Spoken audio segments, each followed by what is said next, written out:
Good day, and welcome to another edition of the Military and Foreign Affairs Network. I am your host, the voice of reason. Today, we are continuing our coverage of the ongoing war between Russia and Ukraine. We're now in day 79 of the ongoing conflict, and as reported in the media, it would appear that the last 48 hours have been fairly rough for Russian forces operating inside of the Ukraine. And first and foremost, we're going to discuss the issue of the attempted river crossing by Russian forces within the area just to the west of Severodonetsk, believed in this area right here, kind of where my cursor is circling. But the Ukrainians report that over 52 Russian vehicles were destroyed in this attempted river crossing. Now, when you look at the corresponding video footage of what occurred, the destruction of 52 vehicles is not evident. You can clearly see the pontoon bridge has been destroyed, and you can also see there is approximately 8 or 9 vehicles on the southeast side of the river. And some of those vehicles have been destroyed, while other vehicles are in the process of attempting to tow some vehicles. So it's difficult to say if those are Ukrainian forces that are operating some of those tanks, or is it Russian forces operating on that side of the river. It seems to be that they in all probability, those are Russian forces. And you can also see on the west side, on the north west side, north of the river crossing area, you can also see that there in this video that I'm referring to, you can clearly see there are tanks and armored infantry fighting vehicles pulled off to the side of the road, and many of those vehicles do not look destroyed. Now, obviously, if you're looking at the drone footage, and the drone footage indicates that 50 vehicles were destroyed, and obviously if you see tanks and armored infantry fighting vehicles pulled off the road, you inherently think, well, they must be destroyed vehicles. But those vehicles were not destroyed. They were simply pulled off the road. And yes, there was a very large artillery attack that took place that obviously destroyed the pontoon bridges, and also really kind of decimated the fields and forests in that area. But me personally, looking at the video that I observed, I did not see 52 Russian vehicles destroyed. What I saw was roughly 7 or 8 Russian vehicles, tank, armored infantry fighting vehicles, that had been hit and destroyed, with many of the ones that are present in the video just simply pulled off to the side of the road. So difficult to say what actually happened. Is it possible that the Russians did suffer significant losses in that engagement? Yes, absolutely, it is possible. And obviously the crossing did not go as planned. Obviously, the pontoon bridges were destroyed, and Russian progress has been slowed in this area of operations, which in all probability was the Ukrainian mission objective at that time. And it would appear that the Russians were attempting to cross just to the west of Severodonetsk with the intent of severing this main highway that leads to Severodonetsk. We do know that there are very vast defensive redoubts that the Ukrainians have built and have positioned in this area, and it is layers of defense that the Ukrainians have built in this force construct to kind of defend this area. And obviously it is causing the Russians a fairly difficult time in this ongoing fight. And it would appear that the Russians again were trying to cross and quite possibly eventually look to link up with some of the more successful operations by the Russians that are occurring near Popasnaya. The Russians continue to press after seizing control of Popasnaya and are both proceeding to the north and to the west as well, slowly, but they are advancing much more. They're having a much less difficult time to the south of Severodonetsk than the ongoing battles that are taking place to the kind of the northwest of Severodonetsk in this area. We continue to see Russian forces really having a difficult time with that Ukrainian counteroffensive that continues near Kharkov. This is a roughly anywhere from 7 to 6 Ukrainian battalion groups, 1 to 2 brigades of Ukrainian forces that are conducting this offensive operation. And right now it continues to be relatively successful in pushing Russian forces back. And a lot of what we're seeing right now in terms of some of the success on the ground by Ukrainian forces is a direct result of, obviously, one, of Ukrainian tenacity and proficiency in the operational art. You have to give them credit for what they are currently doing and what they are able to achieve, but also the direct support of this Western intervention that continues, that we continue to see. And what I wanted to do now is just give you a brief synopsis of what has been delivered or is being delivered right now. And this does not include some what we would define as covert systems that have been deployed to Ukraine that the West does not really want to talk much about, but these systems are probably being deployed. And I've talked about some of those systems in the past that the Ukrainians could be using. But first, let's look at what we know in terms of what the Ukrainians are being provided with country by country. And we'll start with Australia. So Australia has committed $51 million in assistance, and those being missiles and various weapons. Other details are not available. Belgium, 200 anti-tank weapons and 5,000 automatic rifles and machine guns. Canada, 8 armored vehicles, and that also includes the M777 howitzer, 4,500 M72 rocket launchers, and up to 7,500 hand grenades, as well as $1 million for the purchase of commercial satellite, high-resolution and modern imagery, machine guns, pistols, carbines, 1.5 million rounds of ammunition, sniper rifles, and various related equipment equaling $7.8 million, plus an additional $20 million in military aid.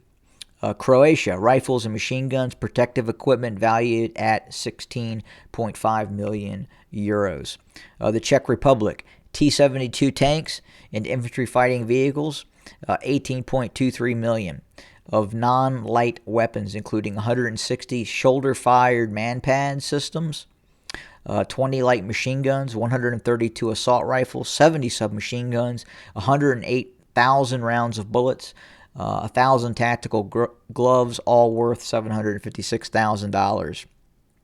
This is on top of an earlier shipment by the Czech Republic of 4,000 mortars, 30,000 pistols, 7,000 assault rifles, 3,000 machine guns, and a number of additional sniper rifles and ammunition. Denmark, 2,700 anti-tank weapons, 300 Stinger missiles, and also protective vests.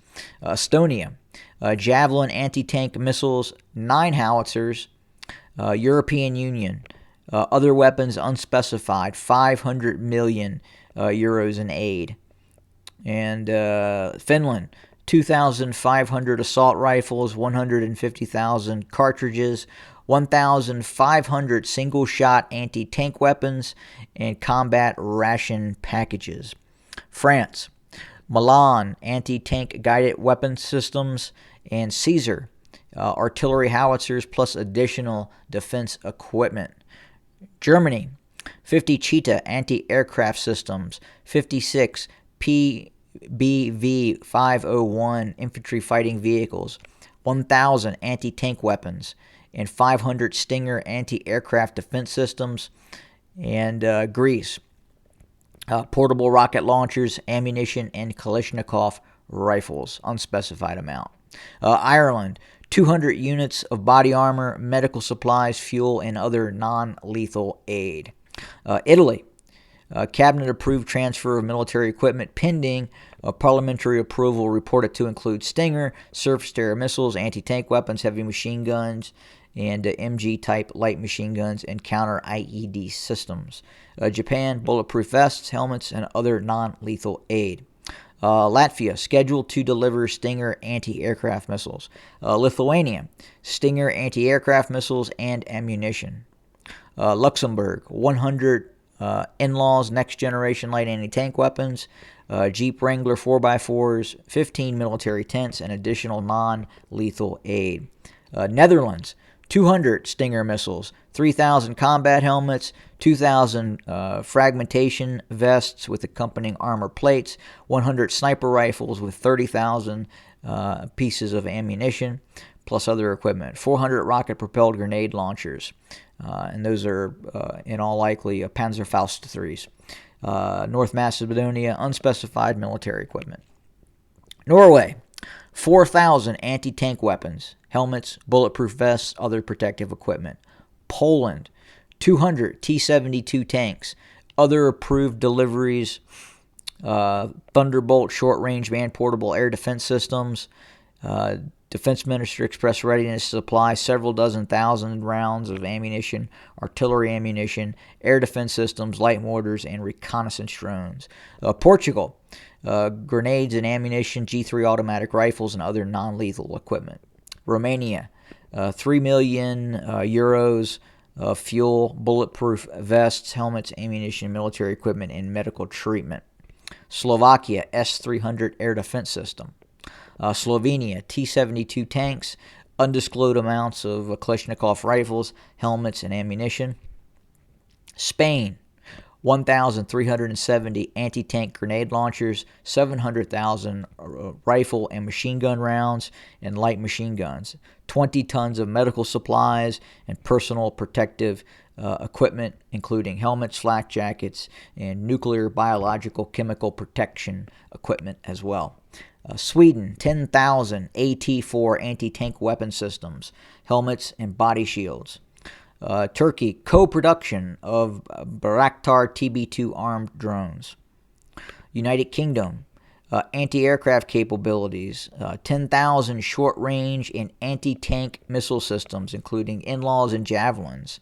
Saxon armored vehicles, Starstreak air defense systems, loitering munitions, with aid at 200 million pounds to rise up to 500 million. United States, howitzers, artillery rounds, laser-guided rocket systems, Switchblade, loitering drone systems, Puma and counter-unmanned aerial systems, counter-artillery radar, Stinger, Javelin, anti-armor systems, small arms, various munitions, more than 50 million rounds of ammunition, body armor, 5 Mi-17 helicopters, 70 high-mobility multi-purpose wheeled vehicles, and then obviously additional howitzers are also on the way. So that's what's been delivered by various nations so far, obviously. That does not include the more important component of this, which is the active strategic and tactical support in terms of the advisory missions that are taking place, and obviously the intelligence, the real-time intelligence that is being provided to the Ukrainian military in this ongoing conflict.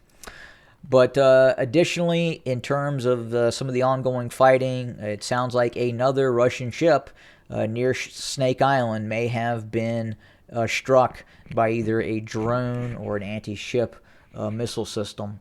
It appears that a supply and support ship delivering supplies to or operating within the vicinity of Snake Island may have been struck by a Ukrainian system.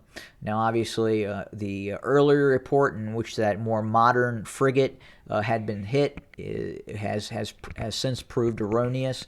There seems to be more validity to the fact that this vessel may have been hit by the Ukrainians.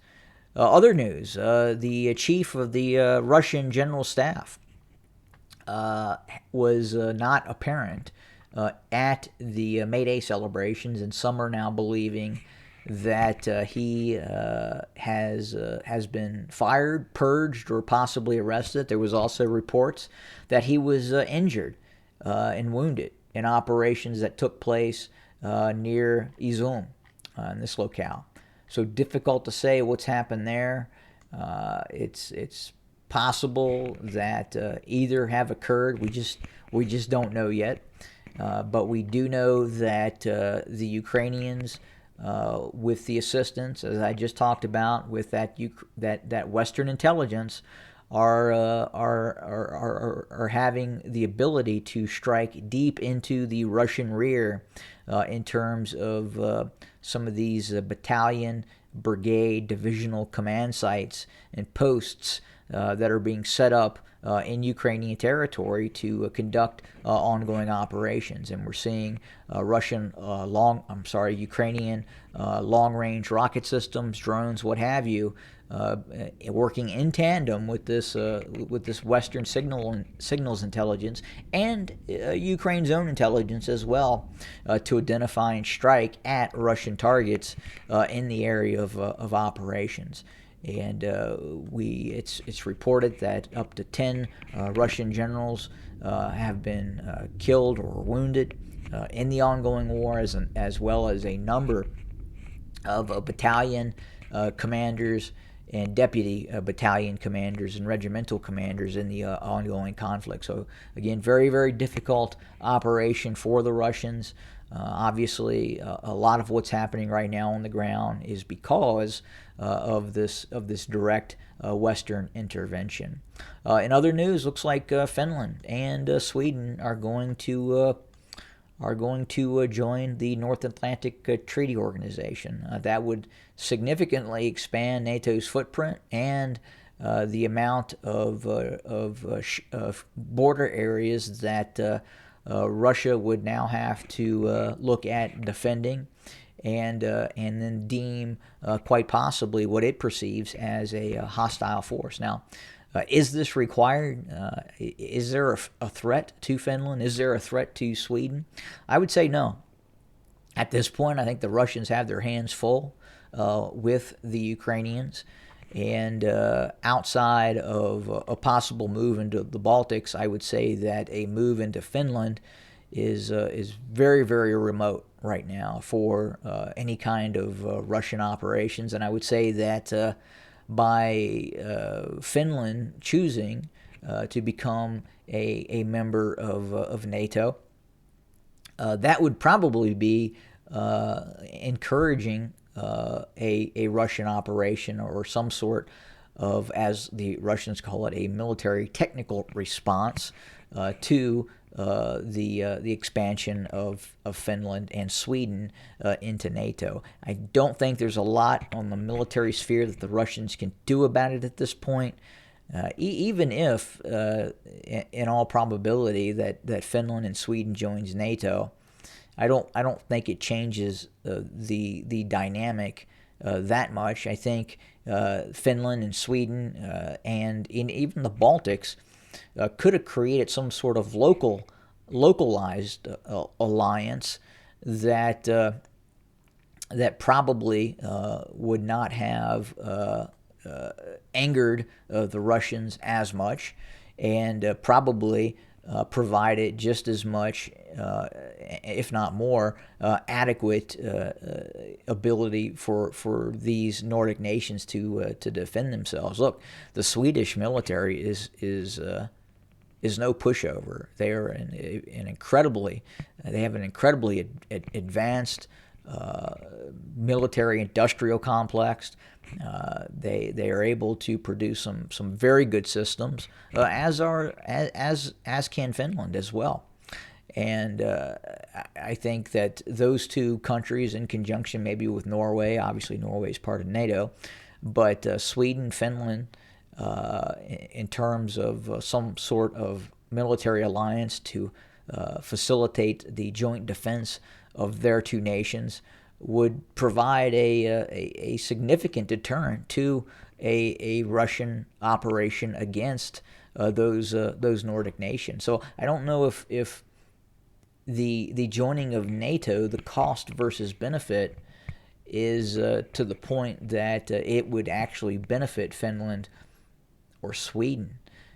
In all likelihood, they would become collateral damage in a war between the Russian Federation and NATO, meaning the Russians would probably target certain components of the Finnish military and Swedish military if there was a breakout of hostilities, whereas if they had not joined NATO and created some sort of more localized alliance between Finland and Sweden, if hostilities were to break out, say between Poland and the Russian Federation, or Poland and Belarus, and that brings in the Russians and initiates an Article 5 of NATO, then the likelihood for Finland and Sweden being attacked, meaning the Russians go after some sort of NATO target in those countries, is increased, versus the likelihood that they would be attacked if they remained neutral and created some sort of localized alliance between Sweden and Finland. That would then be reduced. So doesn't make a lot of sense, but I think that's what concerns Russia quite a bit in terms of this NATO expansion and just what is NATO's long-term goals. At this point, the Kremlin firmly believes that the goal of NATO right now is to unseat the current Russian leadership, which obviously has Moscow in a very high state of concern, and that's kind of why we're now seeing what we're seeing take place inside of Ukraine with this Russian invasion. So you build it, and they shall come, and that's kind of what we're seeing now within the context of this ongoing conflict. But that's where we stand today. Again, watching things very, very closely, and of course, as we get news and reports, we will of course deliver. Thanks for joining us. Much, much appreciate it. Have a great day.